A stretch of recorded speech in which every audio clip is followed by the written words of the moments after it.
Este video tiene como objetivo mostrar un poco la integración metabólica. Voy a explicar y grabar 2 diapositivas que están dentro de la clase de metabolismo de proteínas e integración metabólica, que considero que son bien importantes y que es bueno que ustedes puedan entender ya de forma completa. Entonces, por eso estoy haciendo este pequeño video como resumen de toda esta materia. La idea de este video es que vamos a hablar de integración metabólica y que hasta este punto ustedes hayan podido estudiar metabolismo de la glucosa y metabolismo de los lípidos. Y que así podemos entender más en concreto de qué forma regulamos los niveles de glicemia en la sangre. De glucosa, perdón. Entonces, lo primero que tenemos que entender es que todos estos metabolismos están regulados por hormonas. ¿Y qué hormonas son esas? Bueno, hay hormonas que, como nosotros ya hemos visto, que se liberan en hipoglicemia, es decir, cuando tenemos niveles de glucosa bajo los niveles normales, y hay otras hormonas que se liberan en hiperglicemia, que son hormonas que se liberan cuando tenemos una alta concentración de glucosa en la sangre. En hipoglicemia vamos a liberar principalmente 2 hormonas. Nosotros hemos visto el glucagón. El glucagón se libera desde las células alfa del páncreas en condiciones de hipoglicemia. Sin embargo, el glucagón no puede actuar en todos los órganos que necesitamos que participen en este proceso. Solo actúa principalmente a nivel del hígado. Y nosotros sabemos que, por ejemplo, el tejido adiposo es un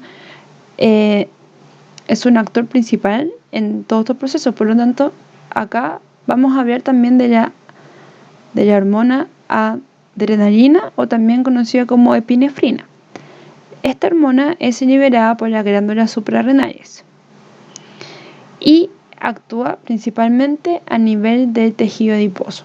Entonces, en hipoglicemia vamos a generar la elevación de glucagón y de adrenalina. En cambio, en hiperglicemia, cuando tenemos niveles de glucosa elevados en la sangre, vamos a observar una elevación de la insulina que se libera desde las células beta del páncreas. Entonces, el glucagón y la adrenalina van a activar vías metabólicas que van a elevar los niveles de glucosa en la sangre, porque los teníamos bajitos. En cambio, en hiperglicemia, la insulina va a disminuir estos niveles altos de glucosa, porque la glucosa en la sangre en alta concentración es tóxico.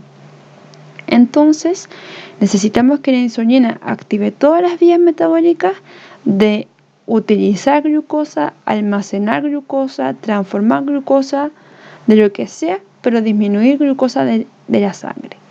Y acá, todo lo contrario, en hipoglicemia necesitamos generar glucosa porque no tenemos glucosa y nos vamos a desmayar. Entonces, necesitamos glucosa. ¿De qué forma la adrenalina, el glucagón y la insulina regulan estos metabolismos? Acá podemos ver un pequeño resumen. Entonces, empezamos con la hipoglicemia. Cuando estamos en condiciones de hipoglicemia, nosotros dijimos que se eleva la adrenalina y el glucagón, ¿cierto?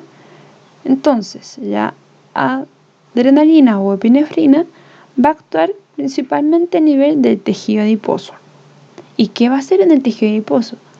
Va a generar lipólisis. La lipólisis es la acción de romper los triacilglicéridos y generar 3 ácidos grasos libres más glicerol. ¿Y qué sucede con estos productos? Los ácidos grasos libres se van al hígado a beta-oxidación. La beta-oxidación es un proceso de degradación de los ácidos grasos libres. ¿Y qué generamos? Acetil-CoA, que es el mismo acetil-CoA que podemos generar desde la glucosa y que finalmente vamos a obtener ATP. ¿Y para qué nosotros necesitamos ATP en hipoglicemia? Principalmente para sustentar la gluconeogénesis hepática, porque la gluconeogénesis, al ser un proceso, como vemos acá, anabólico, necesita mucho ATP. Entonces, ¿de dónde vamos a sacar ese ATP si no tenemos glucosa para su glicólisis? Lo vamos a sacar de la beta-oxidación. Entonces, la epinefrina o adrenalina va a activar la lipólisis, vamos a romper los triglicéridos, los ácidos grasos libres van a ir a beta-oxidación en el hígado, vamos a generar energía que va a activar la gluconeogénesis y por otro lado vamos a generar glicerol. ¿Y a dónde va el glicerol? También va al hígado, pero hacer otra cosa, es precursor de la gluconeogénesis. Entonces acá nosotros podemos ver los efectos del glucagón. El glucagón va a activar vías anabólicas, es decir, de biosíntesis. ¿Y qué necesitamos sintetizar en hipoglicemia? Necesitamos sintetizar glucosa. ¿Y cómo podemos obtener glucosa? Hay dos vías metabólicas que nos permiten la generación de glucosa. Uno es la gluconeogénesis, que es la síntesis de glucosa de nuevo, por eso se llama gluconeogénesis, a partir de precursores no azúcares, como son el lactato, los aminoácidos y el glicerol, que ya vimos que venían del tejido adiposo. Además de los precursores, la gluconeogénesis necesita energía, que ¿de dónde viene? De la beta-oxidación.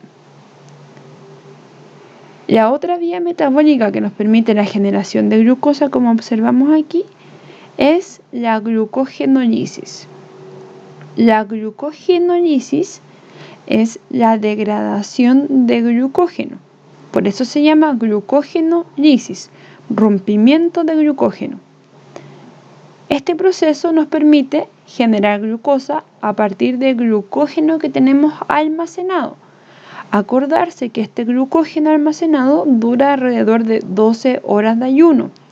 Por lo tanto, si yo estoy en menos de 12 horas de ayuno, un ayuno nocturno, puedo sacar glucosa del glucógeno y también saco glucosa de la gluconeogénesis. Si yo tengo 24 horas de ayuno, mi única fuente de glucosa es la gluconeogénesis. Estas son las vías principales y bien resumidas de cómo podemos obtener glucosa en condiciones de hipoglicemia. Entonces, ahora, lo contrario. ¿Qué sucede cuando estamos en hiperglicemia? Cuando nuestros niveles de glucosa en la sangre están muy elevados.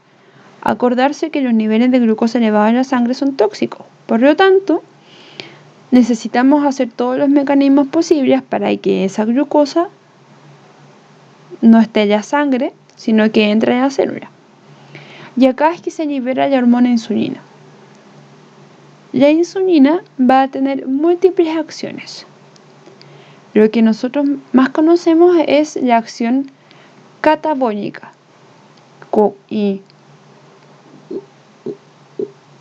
cuál es la acción catabólica de la insulina? Es la degradación de la glucosa. Entonces nosotros vamos a tener glucosa y la vamos a degradar y vamos a generar finalmente ATP. La insulina entonces activa la glicólisis, el ciclo de Krebs, la cadena respiratoria y la fosforilación oxidativa.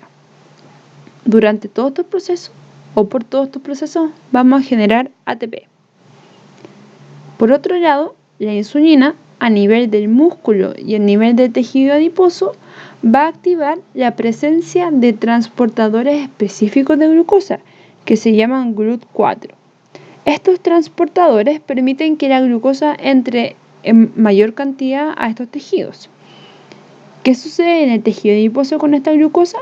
Se transforma en triacilglicéridos, es decir, la glucosa que ya no pudimos utilizar ni almacenar como glucógeno se va a transformar en ácido graso. Por otro lado, acá en el hígado también sucede lo mismo, también podemos almacenar la glucosa, la transformamos en ácido graso y posteriormente a triglicéridos. En el músculo y en el hígado, la glucosa se puede almacenar como glucógeno. Entonces podemos hacer síntesis de glucógeno. Entonces acá nosotros podemos ver que la insulina va a promover todas las vías metabólicas que utilicen esta glucosa, ya sea para generar ATP o para almacenarlas como glucógeno, que eso ocurre en el músculo y en el hígado, o también cuando ya no podemos almacenar más glucógeno y ya no necesitamos más ATP, que sucede con toda la glucosa que sobra, se va a la síntesis de ácido graso y a la siguiente formación de triglicéridos, que es como nosotros almacenamos los ácidos grasos. Acá otro punto que podemos pensar que es importante es que el glucógeno que se sintetiza en el músculo y en el hígado tiene diferentes funciones. En el hígado, el glucógeno, cuando estamos en condiciones de hipoglicemia, podemos utilizarlo para generar glucosa, acá. Pero en el músculo no tenemos la enzima que nos permite el paso final a glucosa. Por lo tanto, el glucógeno muscular se queda en el músculo para satisfacer las necesidades energéticas del músculo, pero en el hígado es para poder finalmente generar glucosa. Entonces, acá podemos ver de qué forma las hormonas están comandando todos estos procesos metabólicos que nos van a llevar finalmente a la regulación de la glicemia. Si ustedes se fijan, en ambos procesos, el metabolismo de lípidos participa finalmente en la regulación de la glucosa. Si tienen alguna duda sobre esto, no duden en preguntarme.